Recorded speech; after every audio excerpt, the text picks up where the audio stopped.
Confira o vídeo a seguir e uma análise detalhada no final. Todo mundo vivia de harmonia aqui em Brasília. Nós acabamos com a harmonia. Em consequência, 40 anos de cadeia no Bolsonaro, no golpe da Disney, porque eu estava nos Estados Unidos, e ponto final. Agora, alguns falam que devia sair do Brasil. Não vou sair do Brasil. Me prendam, pô. Estava previsto 40 anos de cadeia. Me prendam.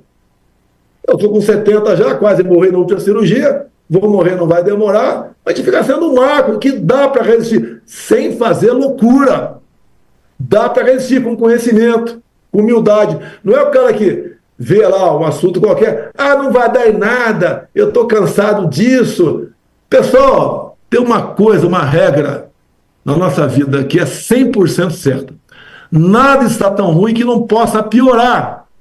E a tendência nossa é piorar. Basta ver, me aponte uma boa ação desse governo. Umazinha só. Não tem. Me aponte um ministro competente desse governo, que está fazendo algo para o Brasil. Não tem. É só ilusão, é só proposta ilusionista. Vamos aumentar agora isso, aumentar aquilo, vamos isentar de imposto, não sei o que lá, mas não faz nada. Nós zeramos impostos de combustíveis, perdemos 40 bilhões por ano, era a projeção. Passamos a arrecadar mais, deu certo. A tal da curva de Laffer, né? Descobriu-se no meu governo que a curva de Laffer, você não conseguia ver mais no retrovisor, estava lá para baixo. Não adianta aumentar mais impostos, que não vai resolver o problema de caixa do governo. Eu apelidei a política econômica do governo de menos vacas, mais leite. Arrocha. Está saindo sangue da Uber e da vaca. Não vai dar certo.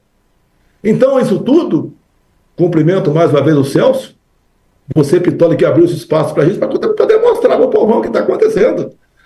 Não pensem vocês que eu quero estar no jogo político por questão pessoal. Era para minha família estar destruída. A Michele foi investigada, sobrinho meu que tinha loteria esportiva foi investigado, filhos meus foram investigados, até importunação de cetáceo, o caso da baleia.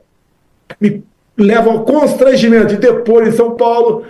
Você passou por cima da baleia ou não passou? A quantos metros a baleia estava de você? Você vai lá na Baixada Santista, tem casa de turismo, vem abraçar a baleia. Eu perguntei para um da Polícia Federal, né? Lá por ocasião do depoimento, apareceu a oportunidade, ele senti que estava constrangido. Eu perguntei, você fez uma pesquisa? Quantas pessoas responderam pelo crime de importunação de cetáceo? Cetáceo, baleia, golfinho. Ele falou, o levantamento que eu fiz, ninguém. Eu estreiei a lei do Sarney essa lei.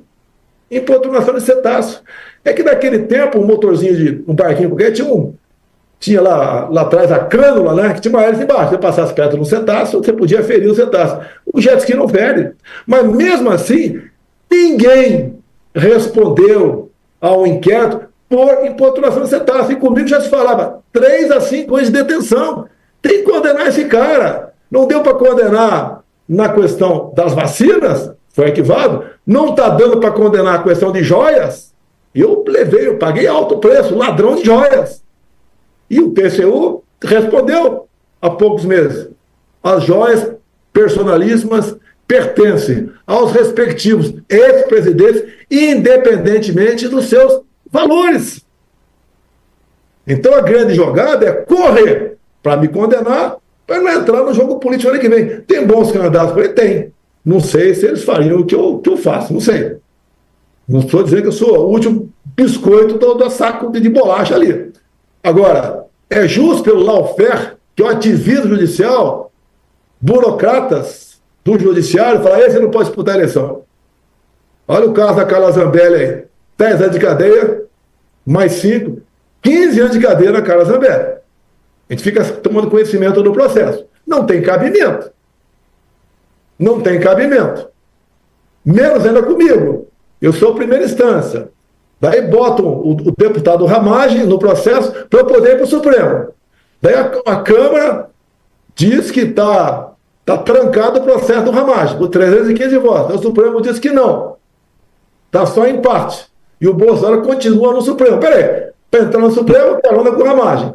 Para sair, o Ramagem sai em empate, eu não posso sair. Ou seja, o ativismo judicial é o lawfare, que aconteceu com a Marine Le Pen na França, tá? Aconteceu nos Estados Unidos, quase conseguiram condenar a 300 anos de cadeia o Donald Trump. Eu não sei até onde eu vou resistir. Eu todo mundo Temos que sabe. resistir, presidente.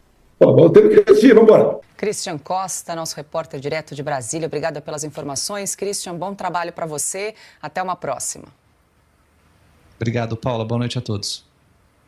Deixa eu seguir com o Alexandre, que o Christian trouxe essas informações, Alexandre, especialmente em relação ao catador de material reciclável, o Jean de Brito da Silva, ele que tem 28 anos, recebeu a absolvição em 1º de março e desde então segue usando tornozeleira eletrônica. É um caso que nos causa bastante indignação, a gente tem acompanhado, ele não é o único, Alexandre, mas a gente aqui na Revista Oeste, desde o começo, temos procurado dar voz a esses praticamente invisíveis que participaram do 8 de janeiro.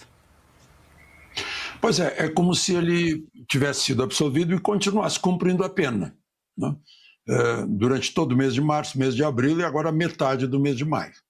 É um absurdo isso, né? Mas isso é consequência de um erro do Supremo, de uma inconstitucionalidade, né? Porque deveria estar na primeira instância. Na primeira instância haveria mais proximidade. Ele estaria lá naquele município onde ele mora, como é mesmo o nome? No Mato Grosso, né? Quem? Então, ele estaria lá, as pessoas saberiam, o juiz conheceria e imediatamente o lado de execução da pena estaria retirando a tornozeleira. Mas ele está lá, ao contrário, as pessoas olham, vem um sujeito com tornozeleira, esse é bandido, está cumprindo pena, né? E pega já a pecha de bandido numa cidade pequena. Se tivesse em primeira instância, não aconteceria isso, é que o Supremo está mais distante. Eu vi a informação do Christian dizendo que a defesa já levou ao ministro Moraes dia 28 de abril. Até agora, já passou mais de meio mês. E não houve nenhuma decisão. Então, são esses anônimos, essas pessoas desconhecidas que não cometeram crime. O catador de lixo, catador de papel, né? Autista. Esse sujeito estava no golpe de Estado, né? Acabou absolvido, mas quem é que vai pagar os danos morais do Jean? Por todo esse tempo em que ele está pagando pena e é inocente, né? Foi levado pela multidão. Porque trataram isso como um coletivo, não individualizaram as ações. Alexandre, só para informar, o Jean é de Juara, no Mato Grosso, a cidade do Jean de Brito. Augusto. Obrigado.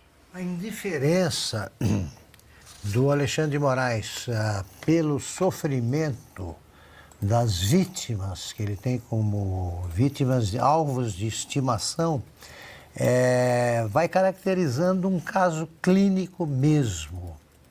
Não é possível que ele não saiba disso. Que esse caso do autista, por exemplo, não chegou aí, não tenha chegado a ele. Não é possível. Aliás, a cidade, né, as autoridades da cidade, o delegado a quem ele se apresenta regularmente, eles têm de denunciar, têm de informar, tá? Porque o Alexandre de Moraes sabe, mas tem de mostrar que a população está sabendo e não entende. É algum fetiche, repito, pelo uso de tornozeleira, resolva isso num quarto de motel. O Alexandre de Moraes não pode fazer isso sob pena de sofrer mais fortíssimas punições por abuso de poder continuado. Ele é inclemente, ele é incapaz de sentir compaixão por alguém.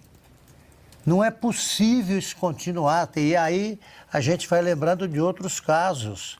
Também vem, de novo, Felipe Martins continua condenado à prisão, à meia liberdade, depois de absolvido. Esses casos não acabam nunca. Isso aí não vai acabar bem para o Supremo. De novo, ponham na cabeça que a única saída para esse beco é a anistia já, porque os juízes, se não os juízes, não os ministros, e quem mais contribuiu para isso? Os ministros não escaparão da anulação dos processos, tá? E do julgamento por abuso de poder. Os advogados que lidam com isso sabem que existem acusações mais graves ainda, mas só essas bastariam para que eles recuperassem um pouco do juízo e parassem com essa demonstração permanente de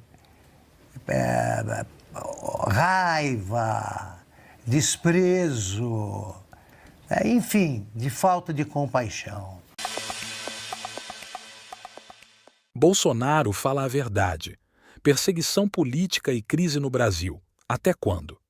Na recente declaração de Jair Bolsonaro, vemos mais uma vez um alerta forte e direto sobre os rumos preocupantes do Brasil. Ele denuncia com clareza o que muitos já percebem. Estamos vivendo um tempo de perseguição política travestida de justiça. Bolsonaro aponta para o colapso da harmonia institucional, algo que antes era garantido entre os poderes.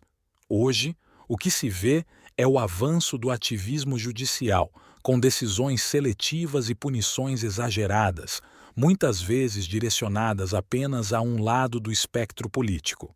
O caso do ex-presidente é simbólico. Falam em 40 anos de prisão, num processo recheado de interpretações políticas e sem provas conclusivas. O golpe da Disney, como ironiza Bolsonaro, nada mais é do que uma narrativa construída para tirá-lo do jogo político. A questão não é só Bolsonaro. Ele mesmo diz: não quero estar no jogo político, é questão pessoal, atacaram minha família. E é verdade. Michele e seus filhos, até um sobrinho com loteria esportiva, todos viraram alvo. O judiciário, que deveria garantir equilíbrio e justiça, parece mais empenhado em destruir reputações do que em buscar a verdade. Além da perseguição, Bolsonaro denuncia a incompetência do atual governo. Onde estão os ministros competentes? Onde estão as ações concretas que melhoram a vida do povo? Em vez disso, vemos ilusões, promessas vazias, aumento de impostos e crescimento da máquina estatal. Ele relembra sua política de redução de impostos sobre combustíveis, que mesmo com perdas de arrecadação, gerou crescimento e alívio para a população. Foi a famosa curva de Laffer em prática: menos impostos, mais crescimento. O ex-presidente também critica o sufocamento da economia. Menos vacas, mais leite é a metáfora que USA para a política atual, uma cobrança exagerada sobre quem produz, sem oferecer retorno à sociedade. Resultado? Desemprego, inflação, estagnação. E o que dizer da justiça? O caso absurdo do catador de recicláveis autista, absolvido, mas que continua com tornozeleira eletrônica, mostra o nível de desumanidade de parte do judiciário. E esse não é um caso isolado. Felipe Martins, Carla Zambelli, entre tantos outros, estão sendo processados e condenados sem que haja individualização de conduta, sem direito a uma defesa justa. É o lawfare, o uso da lei como arma política. O mesmo aconteceu com Trump nos EUA, com Le Pen na França e agora com Bolsonaro no Brasil. O objetivo é claro: destruir adversários antes da próxima eleição. A pergunta que fica é: por que tanto medo de Bolsonaro? Porque ele é a voz de milhões de brasileiros que querem ordem, progresso, liberdade e respeito à Constituição. A resposta não pode ser a censura, o silêncio ou a cadeia. Precisa ser o debate, o voto e a democracia verdadeira. Bolsonaro encerra com um apelo: resistir. Com coragem, com informação e sem cair em armadilhas. O Brasil precisa acordar antes que seja tarde demais. A perseguição a ele é um sintoma de um problema muito maior: a fragilidade da nossa democracia e o avanço autoritário de quem deveria garantir a justiça. Gostou do vídeo?